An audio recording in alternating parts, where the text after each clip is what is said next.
নমস্কার বন্ধুরা, ভক্তি দর্শনম চ্যানেলের নতুন পর্বে আপনাদের সকলকে স্বাগত। আপনারা কেমন আছেন? আশা করি আপনারা ভালো ও সুস্থ আছেন। প্রভু জগন্নাথ দেবের অশেষ কৃপা পেতে অবশ্যই কমেন্ট বক্সে লিখুন জয় জগন্নাথ। আজকের পর্বের বিষয় হলো 2025 সালে 1432 বঙ্গাব্দের জগন্নাথ দেবের স্নানযাত্রা কবে, স্নান পূর্ণিমার পূর্ণাঙ্গ সময়সূচি, পূর্ণিমা তিথি কখন লাগবে, কখন ছাড়বে, পূর্ণিমার নিশীয় ব্রত কবে পালন করতে হবে, পূর্ণিমা তিথিতে শ্রী শ্রী সত্যনারায়ণের ব্রত ও পুজো এবং গঙ্গা স্নানের বিশেষ সময় কখন থাকতে চলেছে। এছাড়াও জানবো জগন্নাথ দেবের স্নানযাত্রার মাহাত্ম্য, জগন্নাথ দেবের স্নানযাত্রার দিন কোন কাজগুলি করলে প্রভুর কৃপা সহজেই লাভ করতে পারবেন।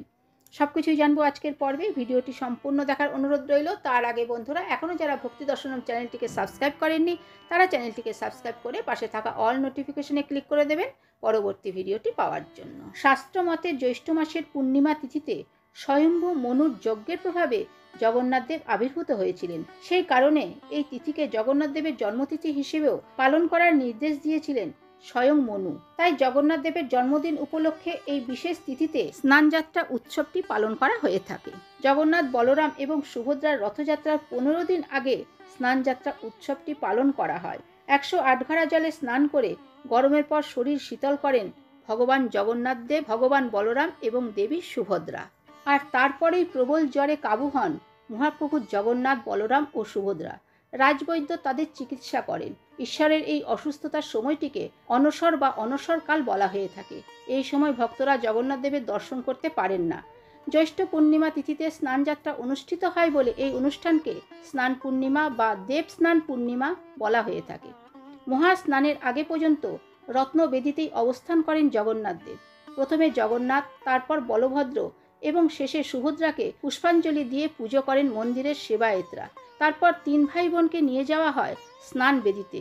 সুন্দর পট্ট বস্ত্র দিয়ে ঢেকে প্রভু জগন্নাথ দেব, প্রভু বলরাম এবং দেবী সুভদ্রাকে স্নান মঞ্চে নিয়ে আসা হয়। সেই সময় চামর ও তালপাতার পাখা দিয়ে 3 দেবতাকে বাতাস করা হয়। সেখানে মঙ্গল আরতি ও সূর্য আরাধনার পর 3 জনকে মহাস্নানের জন্য প্রস্তুত করানো হয়। মন্দিরের দক্ষিণ দিকের দরজায় রয়েছে সোনার তৈরি এক ধরনের কুয়ো। সেই কুয়ো থেকে 108 ঘড়া জল দিয়েই স্নান করানো হয় শ্রী শ্রী জগন্নাথ দেব, শ্রী শ্রী বলরাম দেব এবং দেবী সুভদ্রাকে। স্নানের পর জগন্নাথ ও বলরামকে গজবেশে এবং দেবী সুভদ্রাকে পদ্মবেশে সজ্জিত করে তোলা হয়। কথিত আছে স্বয়ং জগন্নাথ দেব মহারাজ ইন্দ্রদ্যুম্নকে নির্দেশ দিয়েছিলেন যে মহাস্নানের পর তার অঙ্গরাগবিহীন রূপ যেন কেউ না দেখে। 2025 সালে 1432 বঙ্গাব্দের শ্রী শ্রী জগন্নাথ দেবের স্নানযাত্রা বা দেব স্নান পূর্ণিমা বা স্নান পূর্ণিমার পূর্ণাঙ্গ সময়সূচি। 2025 সালে শ্রী শ্রী জগন্নাথ দেবের স্নানযাত্রা অনুষ্ঠিত হবে 11 জুন 2025, বাংলার 27 জ্যৈষ্ঠ 1432 বুধবার।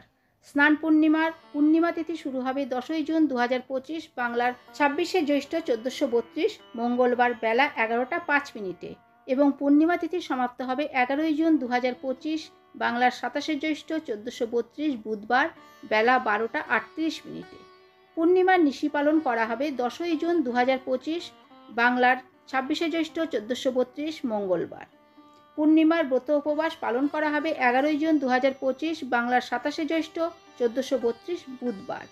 পঞ্জিকা মতে এই দিন গঙ্গা স্নানের বিশেষ সময় থাকতে চলেছে 11 জুন 2025 বুধবার দুপুর 12টা 38 মিনিটের মধ্যে। জ্যৈষ্ঠা নক্ষত্রযুক্ত জ্যৈষ্ঠী পূর্ণিমায় গঙ্গা স্নানের সর্বপাপক্ষয় ফল ও পুরুষোত্তম দর্শনে 21 কুলোদ্ধারণ কামনাপূর্বক বিষ্ণুলোক গমন ফল ও অক্ষয়পদ প্রাপ্তি লাভ।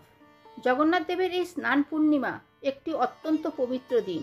এই দিনে যে কোনো শুভ কাজ করলে অত্যন্ত ভালো ফল লাভ করা সম্ভব।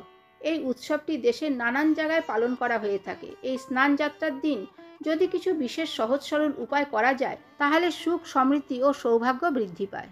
এই স্নান যাত্রার দিন গঙ্গা স্নান অবশ্যই করতে হবে। গঙ্গা স্নানের পর নতুন বস্ত্র পরিধান করে জগন্নাথ, বলরাম ও সুভদ্রার পুজো করতে হবে। প্রথমে শ্রী শ্রী জগন্নাথ দেব, শ্রী শ্রী বলরাম ও দেবী সুভদ্রার বিগ্রহকে স্নান করান। গঙ্গা জলে কাঁচা দুধ, কেশর, চন্দন, ঘি মিশ্রিত করে সেই মিশ্রিত জলে জগন্নাথ, বলরাম ও সুভদ্রাকে স্নান করান এবং স্নান করানোর পর এই 3 দেবীকে হলুদ বস্ত্র পরিয়ে দেওয়ার চেষ্টা করুন। যদি সম্ভব হয় 108টি তুলসী পাতা জগন্নাথ দেবের চরণে অর্পণ করুন। 108টি সম্ভব না হলে 28টি তুলসী পাতা অর্পণ করুন জগন্নাথ দেবের চরণে। এই দিন জগন্নাথ, বলরাম ও সুভদ্রার বিগ্রহের সামনে একটি করে গোলাপ অর্পণ করুন। এই দিন জগন্নাথ, বলরাম এবং সুভদ্রার বিগ্রহে 5 রকমের ফল প্রদান করুন। যে কোনো একজন ব্রাহ্মণকে সাধ্য মতন কিছু দান করুন। তো বন্ধুরা, আজকের ভিডিওটি এই পর্যন্তই। আশা করছি ভিডিওটি আপনাদের ভালো লেগে থাকবে। ভিডিওটি ভালো লাগলে ভক্তি দর্শনম চ্যানেলটিকে সাবস্ক্রাইব করে সঙ্গে থাকুন। ভালো থাকবেন, সুস্থ থাকবেন। ধন্যবাদ।